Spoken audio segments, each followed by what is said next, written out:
ప్రభుకు స్తోత్రం చెప్పండి. హల్లెలూయా. నీతిమంతుడు ప్రార్థన ఎట్లుంటుందంట? అందుకనే బలంగా ఉంటుంది. అది మనోపూర్వకంగా చేస్తారు కాబట్టి. ఉచితగా శుద్ధి పై మాటలు, పెదాల మాటలు అలాగుండవు.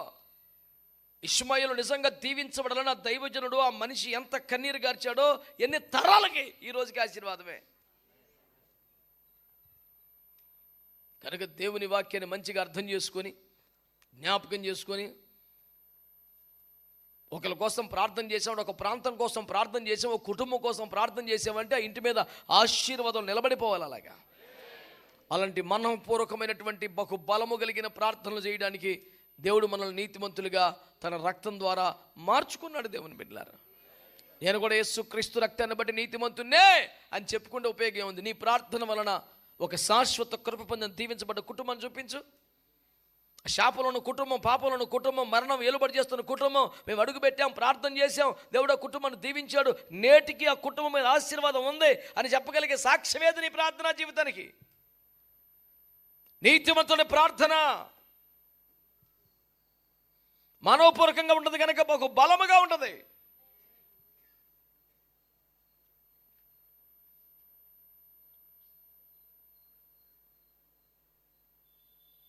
సొదొమ గొమొర్రాలో నాశనం అయిపోతున్నటువంటి లోతు కుటుంబాన్ని ఎలాగైనా కాపాడబడాలని అబ్రహాము చేసిన విజ్ఞాపనను బట్టి 19వ అధ్యాయం చివరి వచనంలో ఏమి రాశాడు? దేవుడు అబ్రహాము ప్రార్థన జ్ఞాపకం చేసుకొని లోతు కుటుంబాన్ని ఆ ఉగ్రత నుండి తప్పించాడని వాక్యంలో రాస్తా ఉన్నాడు.